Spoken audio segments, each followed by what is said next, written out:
Welcome to Antimatter Garage. Already kind of sweaty and dirty because for you this may be part one, but for me it's actually part two. I have another video on the rear struts, so this one's for the front struts. And I'm just going to get right into it. Follow me. It's this way. Step one is to crack the nuts on the wheels. I would do that on both sides. It's a rookie move to get it in the air and then remember that you didn't break those first because the wheel will just spin. Well, to do this I'm going to go ahead and follow the procedure in the book. If you own a car as long as I have, you tend to buy these books, so you know, I've done a lot of work on this car. It has 345,000 miles so far.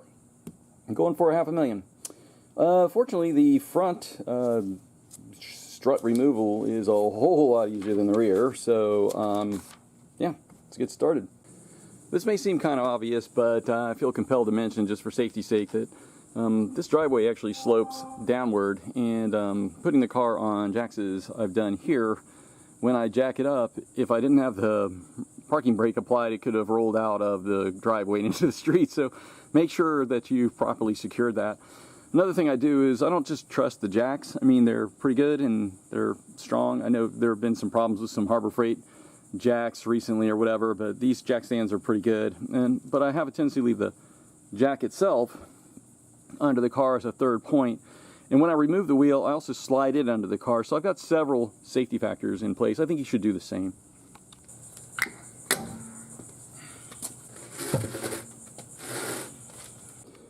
Now, if you're familiar with these cars, you may notice that this is not the size of the normal brake disc. This was a brake upgrade I did that came off of a 2007 Toyota Highlander. So it's a much bigger, heavier vehicle, and this stuff pretty much just bolted right on. The calipers are dual piston from that same Highlander, so is the disc. I didn't get the dust shield, so I had to bend the old one out of the way. It's a good idea if you ever want to do something like this to make sure you get that part. I think that was like it. It was really simple and easy, and it made a huge difference in the braking power of the car. Okay, the next thing is to remove the bolt that holds the ABS wire and the brake line, which is this one right here. I believe it's a 10 millimeter. It looks kind of bigger, maybe 12. Yeah, it's 12. So it's one 12 millimeter. Sorry if I banged the camera there. So you may notice that this has got kind of a tight bend in it. These are steel braided brake lines, and I contacted the manufacturer and sent them a photo and asked, when I changed all this out, it changed the location and it made this kind of a tight bend, and they said it was okay. So good on that one, and it has been for at least a year. Also, let's see if you can see that. It's kind of hard to see. I'll get you in there. This little clip right here, it's literally just a clip you can do with your fingers, and it just attaches it to the upright there. So yeah, you just pull that away and you're good to go.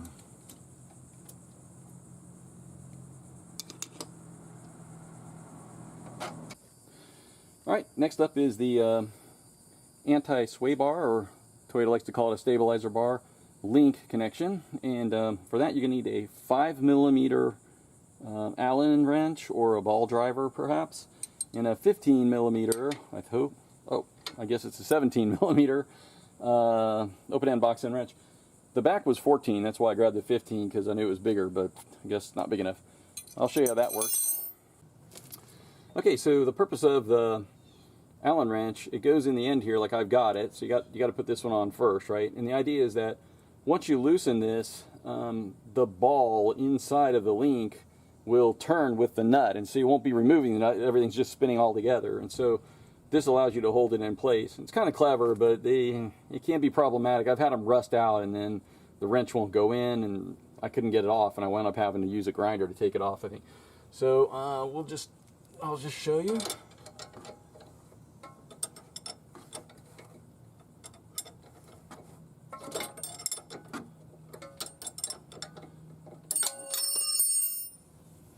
I forgot to put in the instructions to drop the wrench occasionally. Right now it's not turning, so maybe I don't need the wrench.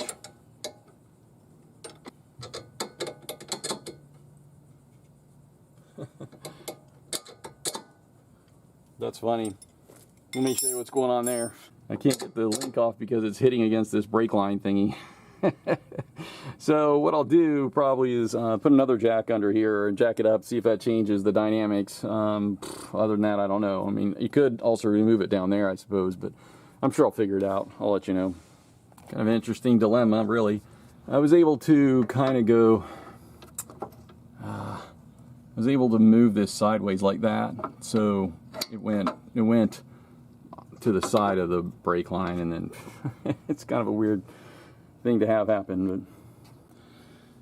But okay, the procedure doesn't say to do this, but I'm going to go ahead and remove this bolt up here to free this line up, because when you're taking this out, it can get caught and pull on that ABS sensor wire, and it's better just to have this extra loop there in case you need it. I speak from experience from having had, when I was removing it, it kind of fell out. I didn't have anybody helping me, and it kind of fell out, and it stretched that thing a lot. So I'm just going to do that.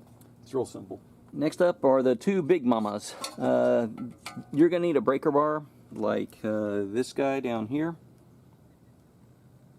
This guy down here. Where am I? There we go. Or even longer if you have one. They're going to be tight. In the back they're 145 foot-pounds, which is a lot. These are probably even more. So these bolts are kind of an odd size for Toyota. They're very big. They're 22 millimeters, so that's something that you may not have in your tool set.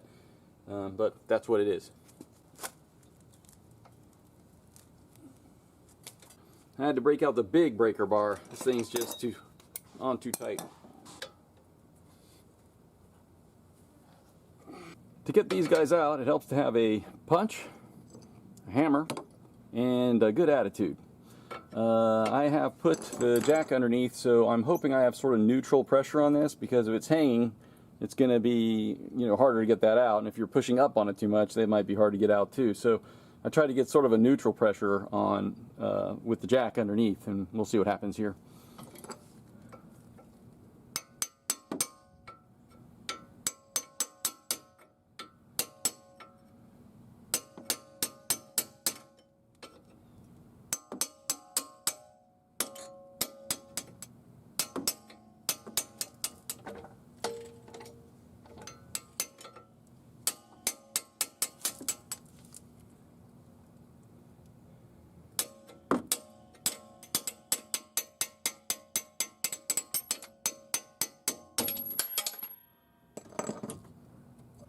Alright, so as you can see, it wasn't all that easy. Yeah, I guess the pressure was more this way than it was up or down, but that's okay. I mean, it's more or less expected. A while ago, I replaced the struts that hold the hood up, and as you can see, they don't. And that's really annoying, because even when they were brand new, they really barely did it, and I think it only took like a month or two before they failed. And so now I find myself having to use a shower curtain rod jammed in there. Yeah, that's really annoying, especially when you're on the, if you break down like on the road somewhere, I have to leave that thing in the trunk so I have a way to work on it. So these are the three nuts in question. When you loosen these and when you remove them, the strut's going to want to fall out, so you need to be prepared for that. It's always good to have a second person with another set of hands. In my case, I don't think it'll come out because I put the jack underneath holding it up. Let's see. So strangely, the procedure didn't call out for this, but really before you do that, you should probably loosen this top nut a little bit. It's going to be easier to do while it's on the car. But whatever you do not remove it. If you remove it, as you lower the strut out, the spring's going to let loose and go who knows where. It could damage the car, it could hurt you. Crack it loose so that it's easy to get off when you have it off the car, but don't remove it. That is a, I think it's a 19.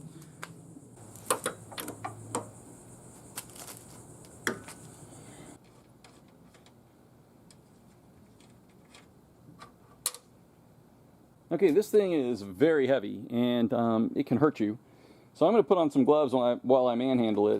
But one of the biggest problems I think you're going to find is that right here, it's almost, basically right now it's currently sitting on the CV axle. And so you're going to have to try and maneuver it around that and try not to rip the boot on the CV axle. So I'm not really sure how it goes. I'm kind of thinking maybe I'll try and come backward and go down this hole, because you have to get it to clear the fender, right? It's going to go down and then out and then pull it out. So, well, we'll see how it goes. Just watch. So there may be, just as a warning, some harsh language about to happen.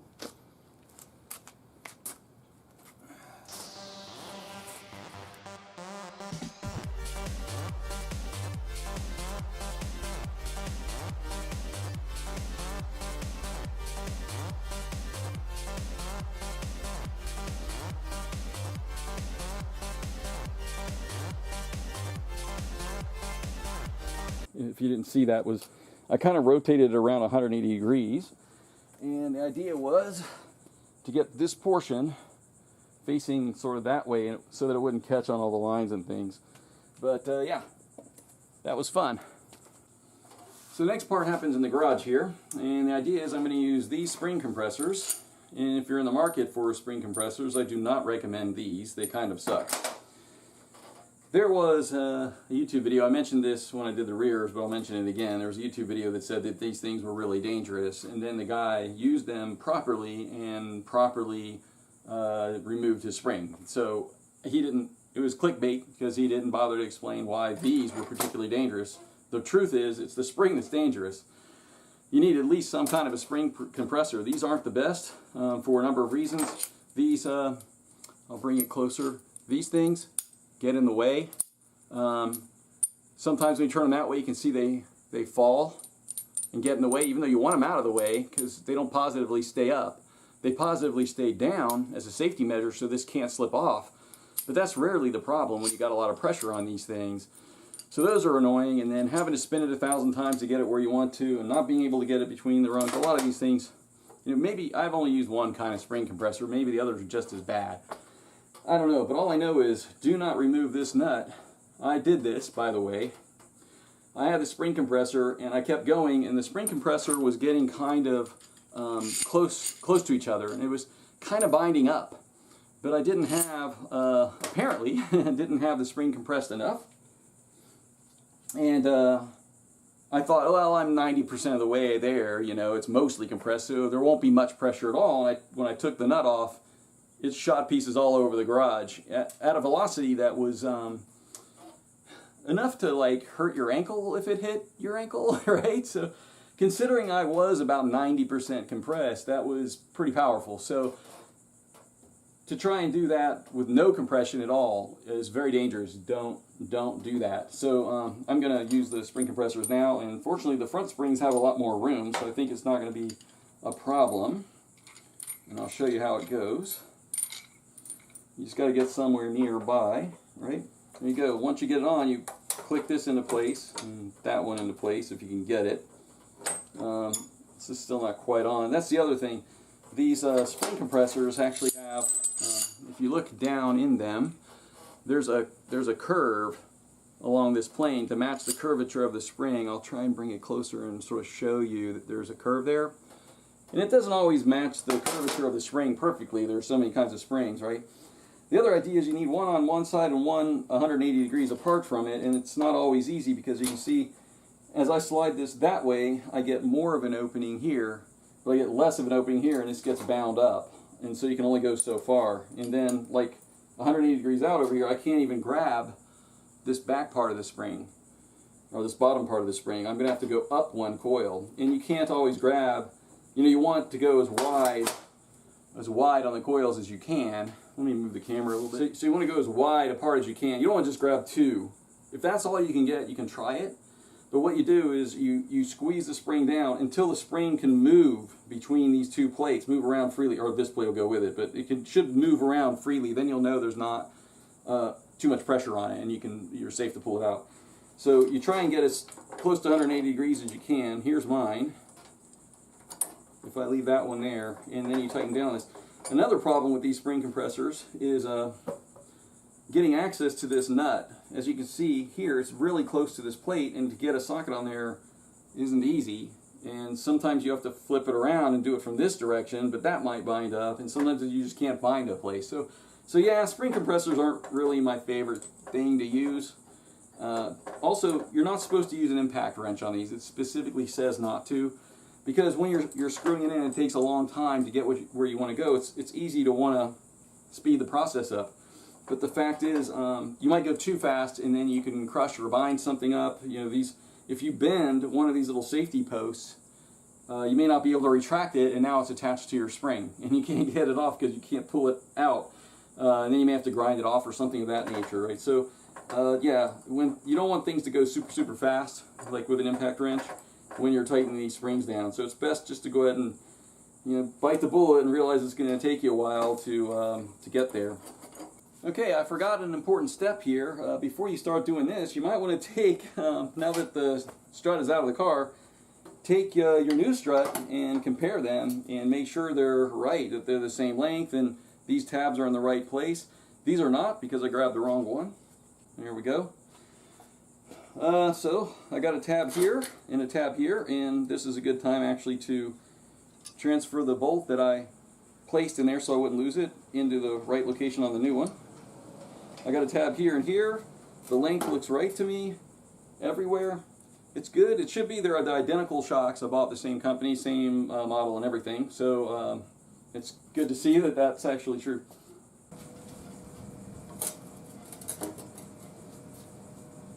Okay, I've gotten to the point where it's ready to come out, and I can tell because, as you can see, I can move the strut body separately from the spring and the top like that. So I know that it's not going to explode on me or anything. Before I take that off, it's a good idea to note how it's put together to begin with. So let me come in a little closer on that. Okay, I hope this is coming through on camera, but this piece isn't symmetrical. It's actually got an angle cut on it. It's taller over here than it is over here. So it goes in the car one way, and that's because the spring sits in the car, you know, sort of at an angle to the upright. And that accommodates that angle. And what they've done is they put a little orange, in this case, paint to tell you which is, I believe, the outboard side. No, in this case it isn't the outboard side, but I'll show you on the car. Yeah, actually it is the outboard side. See, the white paint here is in line with the outboard side. That tells you that the orientation that this needs to go in before you try and install it in the car.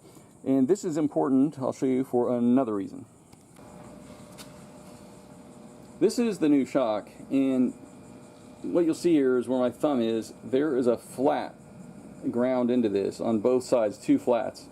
And what happens is, when the top plate goes on, there are flats on that as well that need to line up. If they're like this, what'll happen is when you're tightening this nut, the whole thing will turn. You won't be tightening anything at all, and the only reason that you can is because the two flats will grab each other. One's on the car, it grabs here, and that keeps this from turning, and that'll allow you to tighten this nut. So you have to have them aligned, and it's easy not to get them aligned because this isn't much of a lip at all. So those dots in the orientation, noting the orientation before you take it off, can actually help you when you reassemble it. Now, it's another reason why typically I do one side at a time. That way, if I have any problems, I can always go back and look at the other side and see, you know, what the difference is. So it is now safe to remove this. I'll need the 19mm again to pull that off.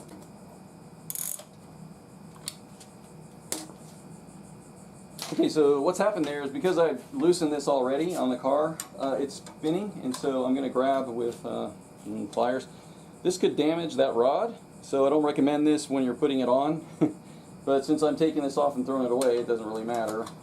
So I'm just going to grab, I don't have to grab that hard.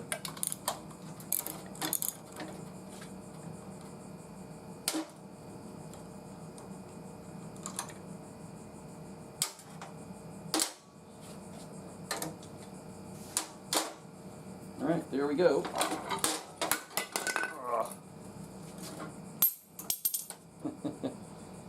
Strut is out.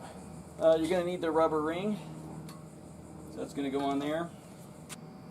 Another thing to look out for are these. The torque spec on these is actually really low. I want to say it's something like 24 foot-pounds. I will let you know. And if you go over tighten them, you can actually break these. I've had that happen and then I had to replace it.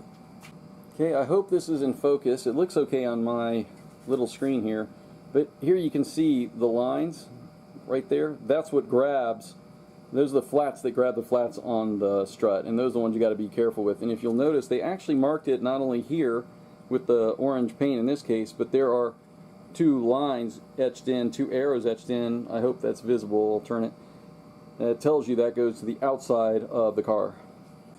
Okay, so I cleaned up the rubber before reusing it because there was a lot of sand in there, and you can even see some pitting in here where I think the sand was just rubbing away at it. I think it's still in good enough shape. It's still in one piece. There's a little tiny rip over here, but it's not where the spring goes. And it goes in. You can kind of see there's a little indentation here, and there's an indentation here, but more importantly there's a hole here and a little rubber thingy, and so you just stick it in there. Helps you align this thing, and it just goes over the rim. Should fit nice and neat. And you can just basically reverse the process by taking your spring, and you can tell how the spring went because there is, let me see if I'm on camera here, this cut section here goes in that little divot that we talked about a second ago with the hole. And you have to look from the top and make sure it goes on.